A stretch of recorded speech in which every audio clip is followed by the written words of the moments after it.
In this video, we will talk about a span of control, types of a span of control, and optimal span of control.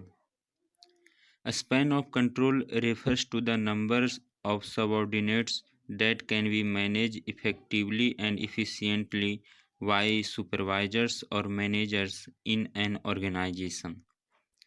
Typically, it is either narrow or wide, resulting in a flatter or more hierarchical organizational structure. Each type has its inherent advantages and disadvantages. Narrow span.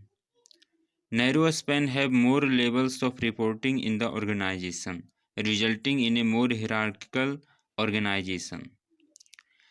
In narrow span, supervisors can spend time with employees and supervise them more closely.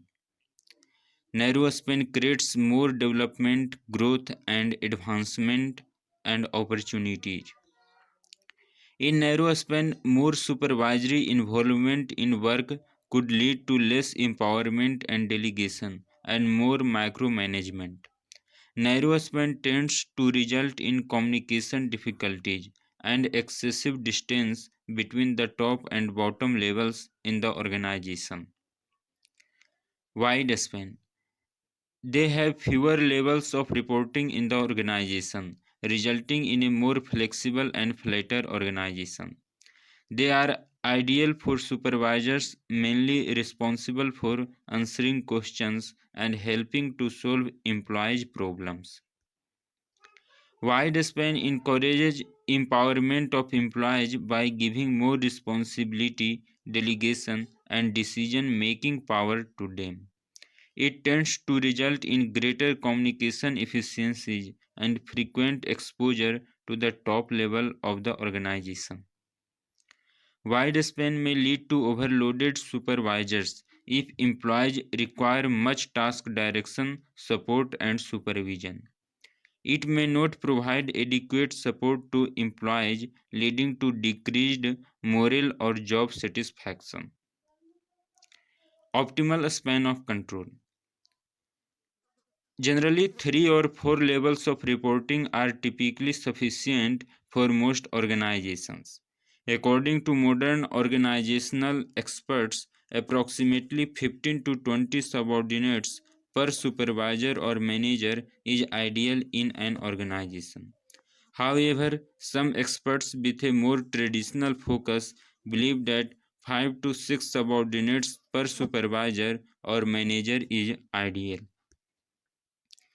Optimal span of control depends on various factors like organizational size, nature of an organization, nature of job, skills and competencies of manager, employee skills, etc.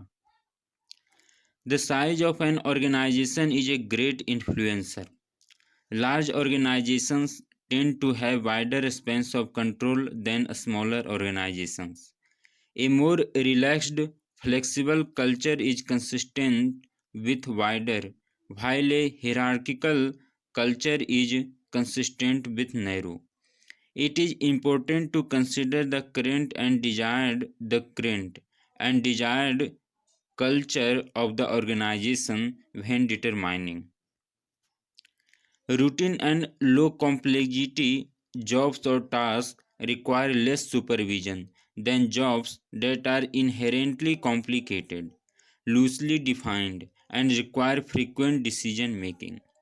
Consider wider for jobs requiring less supervision and narrower for more complex and vague jobs.